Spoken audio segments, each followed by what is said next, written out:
बिहार विधानसभा चुनाव के लिए राजनीतिक दल बिसात बिछाने लगे हैं। वैसे तो बाजी अभी शह और मात के लेवल पर नहीं पहुंची है, लेकिन प्यादों को आगे कर वजीर अगली चाल पर निगाह जमाने लगे हैं।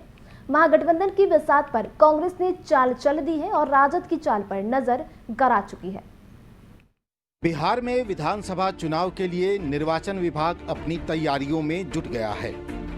निर्वाचन विभाग का रुख साफ होते ही राजनीतिक पार्टियों ने बिसात पर मोहरे सजाने शुरू कर दिए हैं।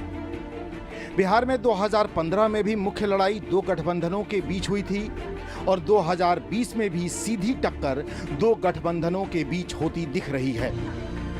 भाजपा के नेतृत्व में एनडीए गठबंधन मोर्चे पर है तो राजद के नेतृत्व में यूपीए मोर्चे पर है। लेकिन 2015 के गठबंधन से 2020 का गठबंधन अलग होना तय है। 2015 में नीतीश कुमार की जदयू अचानक कांग्रेस और राजद के साथ आ खड़ी हुई थी और 2020 में नीतीश कुमार की जदयू बीजेपी के साथ खड़ी है। ये बदलाव ही बिहार की राजनीति का सबसे महत्वपूर्ण बदलाव है और कांग्रेस बदलाव की सियासी जमीन पर खुद के लिए ज्यादा जगह तलाशने की बेचैनी में दिख रही है। दरअसल गठबंधन में कांग्रेस की नजर उन सीटों पर है जो सीटें 2015 में जदयू के खाते में थी। कांग्रेस चाहती है कि उन सीटों में उसे बड़ी जिम्मेदारी दी जाए और यही वजह है कि कांग्रेस 80 सीटों पर दावा ठोकने की तैयारी कर रही है। कांग्रेस चाहती है कि कुल 243 में से 80 सीट कांग्रेस को मिले और बाकी बची 163 सीटों में से राजद ज्यादा से ज्यादा सीटों पर चुनाव लड़े और गठबंधन के बाकी सहयोगियों को उसी 163 में से उनकी हिस्सेदारी दे। मतलब राजद जाने कि गठबंधन के किस दल को कितनी सीट देनी है। कांग्रेस खुद को इस बार इस रस्साकसी से बाहर रखना चाहती है, लेकिन कांग्रेस के लिए इस फॉर्मूले को मनवा लेना आसान नहीं होगा।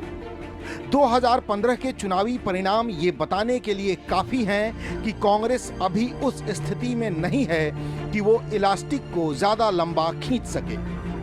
वजह बहुत साफ है। 2015 में जब संघ प्रमुख मोहन भागवत ने आरक्षण में संशोधन की जरूरत बताई, तब बिहार में विधानसभा चुनाव चल रहे थे और लालू प्रसाद और नीतीश कुमार की जोड़ी ने आरक्षण पर खतरे का डर दिखाकर ओबीसी मतदाताओं को गोलबंद करने में बड़ी सफलता पाई थी और इसी गठबंधन में शामिल होने की वजह से कांग्रेस को इसका बड़ा फायदा हुआ था। बावजूद इसके कांग्रेस को 6.7% ही वोट मिले। इस बार ऐसी कोई स्थिति नहीं है। ओबीसी का बड़ा तबका भले ही आज भी लालू प्रसाद को अपना बड़ा नेता मानता हो, लेकिन यह भी सच है कि ओबीसी मतदाताओं में नीतीश कुमार भी बेहद लोकप्रिय है। बिहार के सवर्ण बीजेपी के साथ खड़े दिखते रहे हैं और सवर्णों के एक तबके में नीतीश कुमार की पैठ भी अच्छी है। कांग्रेस यहां भी पिछड़ जाती है। मतलब वोट का कमोबेश जो बंटवारा है वो लालू प्रसाद, बीजेपी और नीतीश कुमार के बीच ही है और ऐसे में कांग्रेस के पास आरजेडी के साथ गठबंधन के अलावा दूसरा कोई सपाट रास्ता है भी नहीं। तो फिर प्रेशर पॉलिटिक्स का लेवल मीटर भी बहुत ऊंचा नहीं उठ सकता।